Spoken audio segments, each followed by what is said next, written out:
They say accidents happen when you least expect them, but what happens when someone plans an accident specifically to target you? What happens when a minor fender bender turns into a $1 million lawsuit based on completely fabricated injuries, and the only thing standing between you and financial ruin is evidence that seems impossible to obtain? My name is Jason Torres. I'm 28 years old, and I work as a claims investigator for Pacific Insurance Group here in Los Angeles, California. Ironically, I spend my days investigating insurance fraud, examining suspicious claims, uncovering staged accidents, and protecting my company from people who try to steal money through fake injuries and property damage. But this isn't a story about investigating other people's fraud.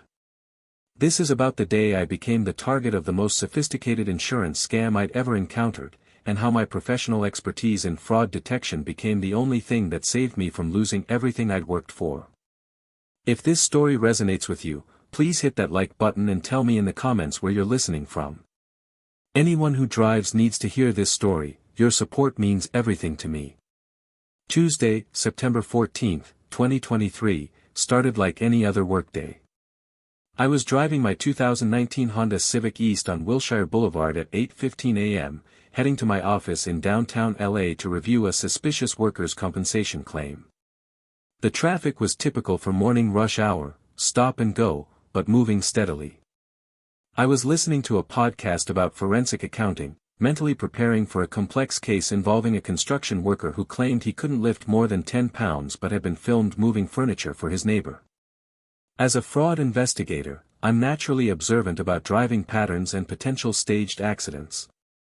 I notice when cars follow too closely, when drivers seem to be positioning themselves for insurance scams, when situations feel manufactured rather than genuine. That morning, nothing seemed unusual. The silver BMW sedan 3 cars ahead of me was driving normally. The blue Honda Accord behind me was maintaining appropriate distance. The white Toyota Camry in the next lane was keeping pace with traffic. At the intersection of Wilshire and Vermont, traffic stopped for a red light. I was third in line in the right lane, about 15 feet behind a red Nissan Altima, with plenty of space between vehicles. That's when everything changed. The Nissan in front of me suddenly slammed into reverse and accelerated backward into my car, creating what looked like a classic rear-end collision, except I was the one who got hit, not the one who did the hitting. The impact wasn't severe, maybe 10 miles per hour, but it was definitely intentional. In my rearview mirror, I could see the driver of the Nissan immediately grab his neck and start acting like he was in severe pain. As an insurance fraud investigator, I recognized a staged accident immediately. The driver of the Nissan, a man in his 40s with short dark hair, got out of his car moving very carefully, as if he were in tremendous pain. He was holding his neck, grimacing dramatically, and moving like someone who had just suffered severe whiplash. "Oh my God, my neck. My back," he was saying loudly enough for other drivers to hear. "Why did you hit me so hard?" I got out of my car, my professional training kicking in immediately. The first thing I did was start taking photos with my phone, the position of both vehicles, the damage, which was minimal, the traffic situation, and the other driver's behavior. "Sir, you backed into me," I said calmly.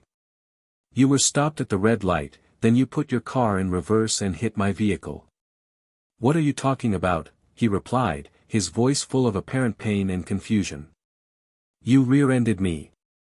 I was stopped at the light and you slammed into me from behind." This was classic staged accident behavior. Create a scenario where fault appears obvious, rear-end collision, claim severe injuries despite minimal impact, and immediately establish a false narrative about what happened. But I had two advantages this driver didn't know about: I was a professional fraud investigator, and I had dashcam footage. "I have a dashcam that recorded the entire incident," I told him. "It clearly shows you backing into my car." The man's expression changed for just a moment, a flash of concern that he quickly covered with more pain dramatics. "I don't know what you think your camera shows, but I know what happened to my body," he said. "I need an ambulance. I think my neck might be seriously injured." He called 911, and within minutes, an ambulance and police officer arrived. The EMTs examined the man, who gave an Oscar-worthy performance of someone suffering severe neck and back injuries. "The pain is incredible," he told the paramedics. "I can barely move my head. I think something might be seriously wrong with my spine." Officer Martinez took statements from both drivers and examined the accident scene. "The physical evidence supported my version of events. The damage patterns on both vehicles were consistent with the Nissan backing into my car, not with my car rear-ending the Nissan. The damage suggests the Nissan was moving backward at the time of impact," Officer Martinez noted in his report. However, both drivers have conflicting accounts of what occurred. "I showed Officer Martinez my dashcam footage on my phone. The video clearly showed the Nissan suddenly reversing into my stationary vehicle. This appears to show the Nissan backing into your car," the officer agreed. "I'll note this in the report, but the insurance companies will need to make the final determination of fault." The other driver, who identified himself as Carlos Mendoza, was transported to Cedars-Sinai Medical Center by ambulance, still claiming severe neck and back injuries. Before the ambulance left, Carlos looked at me through the back window with an expression that seemed less like pain and more like satisfaction.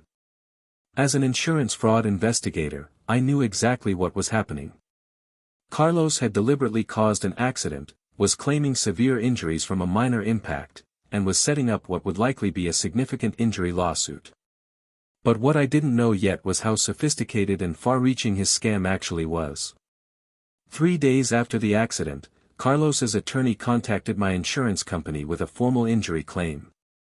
The letter was from Rodriguez and Associates, a law firm I'd actually investigated before for suspicious personal injury cases. According to the claim, Carlos had suffered severe cervical spine injury requiring ongoing treatment, herniated discs in his lower back, traumatic brain injury from the impact, chronic pain syndrome affecting his ability to work, emotional distress and anxiety from the trauma.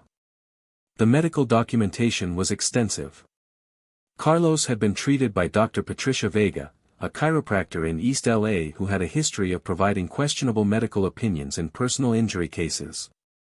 His treatment plan included 3 months of intensive chiropractic care, physical therapy 3 times per week, pain management injections, MRI scans and specialist consultations, psychological counseling for trauma.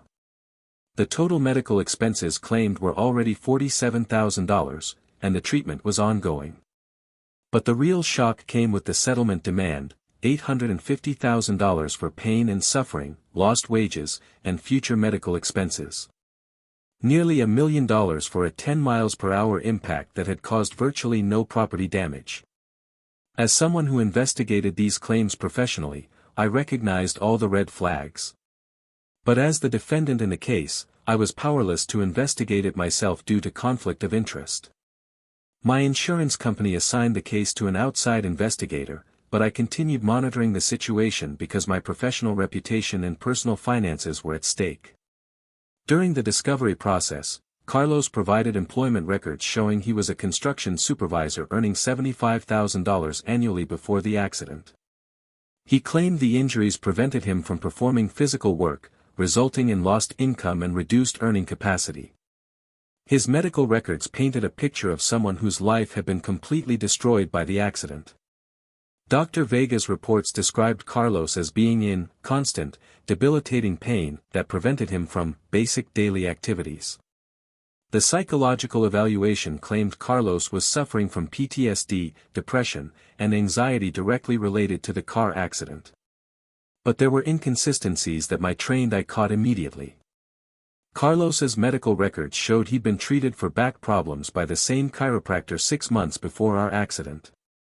His employment history revealed multiple workers' compensation claims over the past 5 years, all for back and neck injuries. Most importantly, the severity of his claimed injuries was completely inconsistent with the minor impact of our collision. However, proving insurance fraud requires evidence that goes beyond professional suspicion.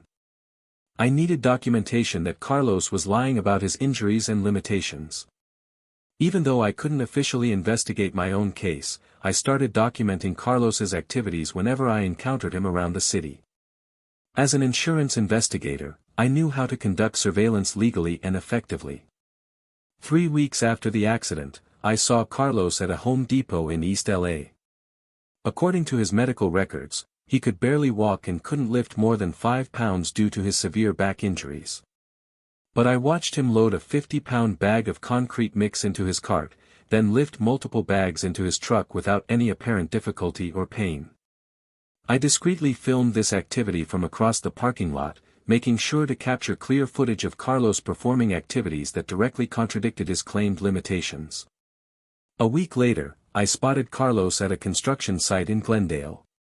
He was actively working, lifting materials, operating power tools, and performing the same supervisory duties he claimed the accident had made impossible. Again, I documented everything while being careful not to violate any privacy laws or interfere with his activities. The most damning evidence came when I saw Carlos playing basketball at a recreational league game in Boyle Heights. For someone claiming severe spinal injuries and chronic pain, he was remarkably athletic, running, jumping, and playing aggressively for 90 minutes. I had video evidence that completely contradicted every medical claim Carlos had made. As an insurance investigator, I had access to databases and resources that allowed me to research Carlos's medical history more thoroughly than a typical accident victim could. What I discovered was shocking. Carlos Mendoza had been involved in 7 accidents over the past 12 years, all resulting in personal injury claims. 6 were car accidents where he claimed whiplash and back injuries. 1 was a slip and fall at a grocery store where he claimed the same types of spinal injuries he was claiming from our accident. In every case, he'd been treated by the same network of medical providers, Dr. Patricia Vega, Pacific Physical Therapy, and Dr. Michael Santos for pain management. The pattern was unmistakable.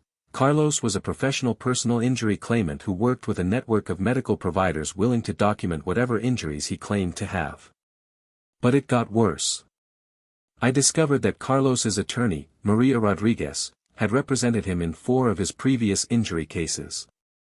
She specialized in personal injury law and had a reputation for aggressive settlement demands and questionable medical evidence.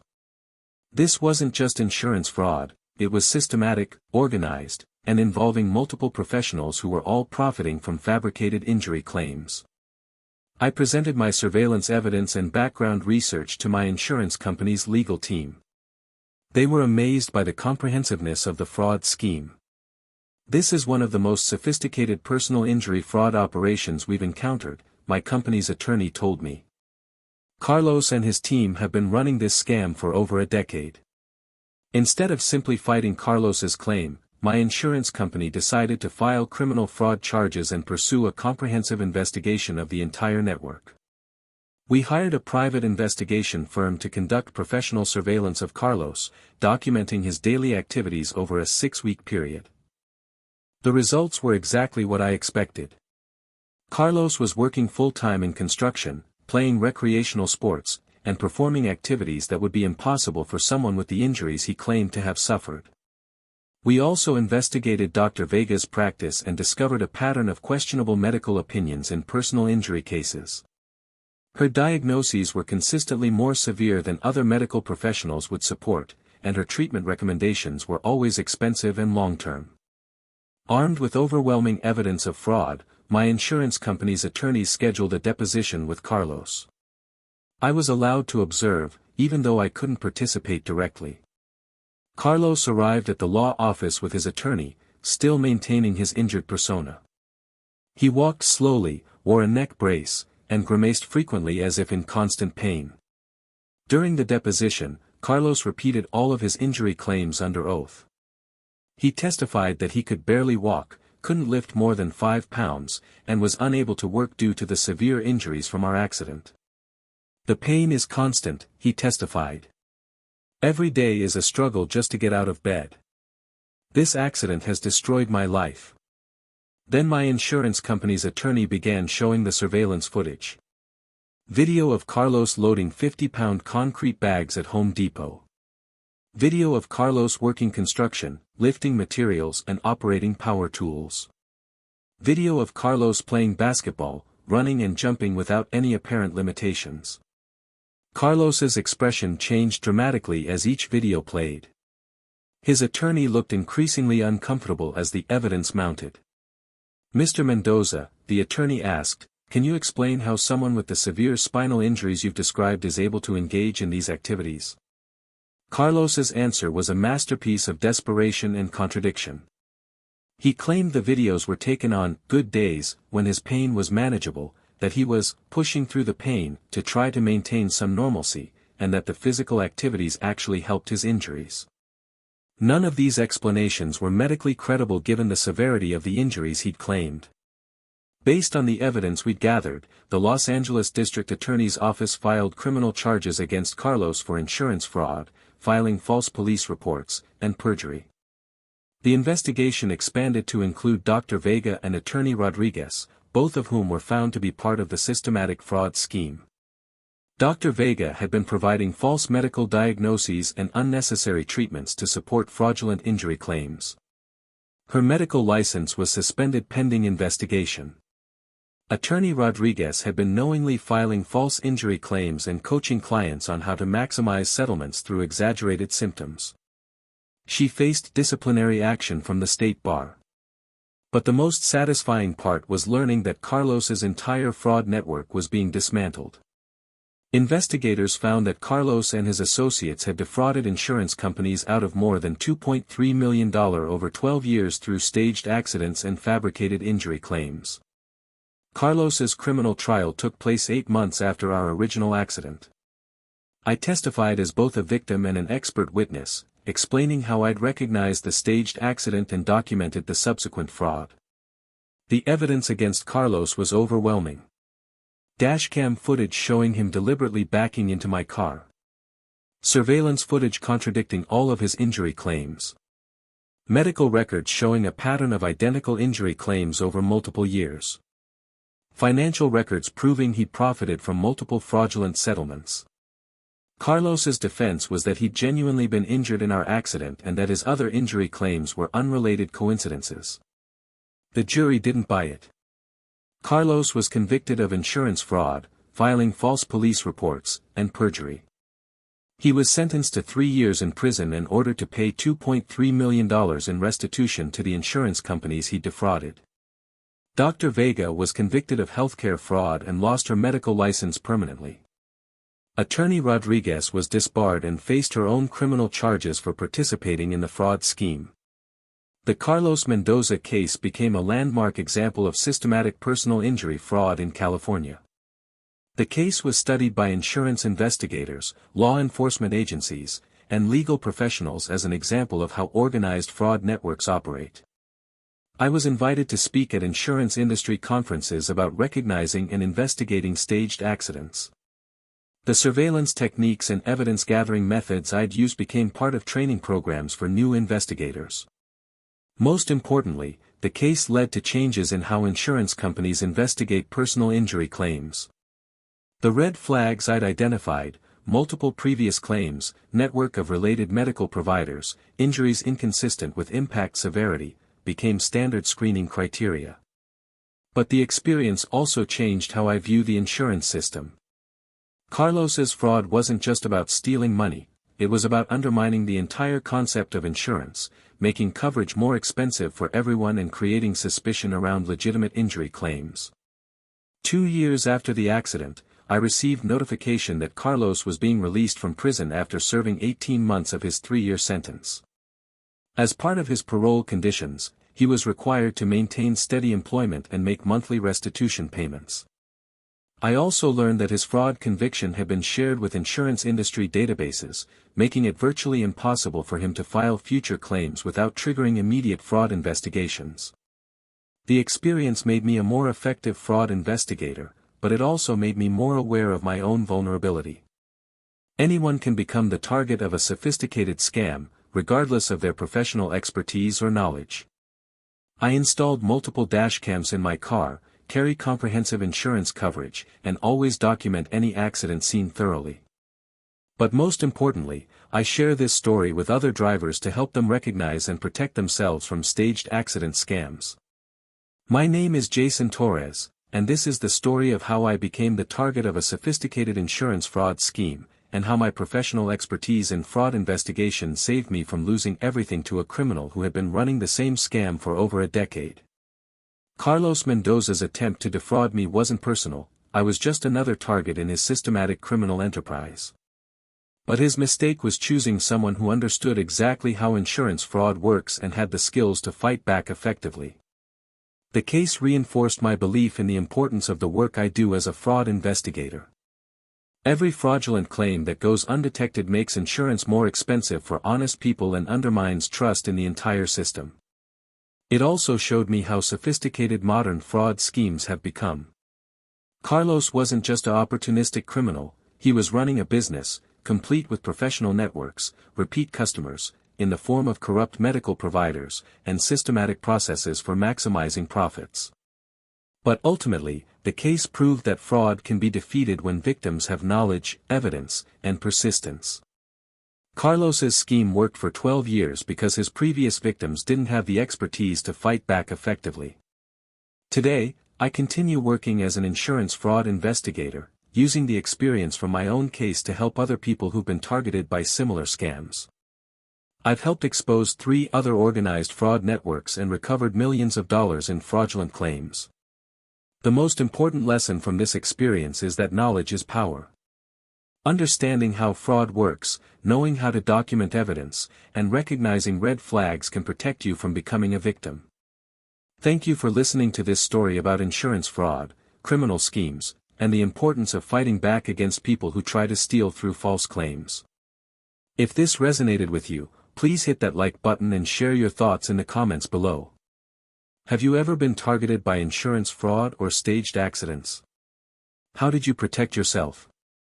I read every comment and appreciate your support more than you know.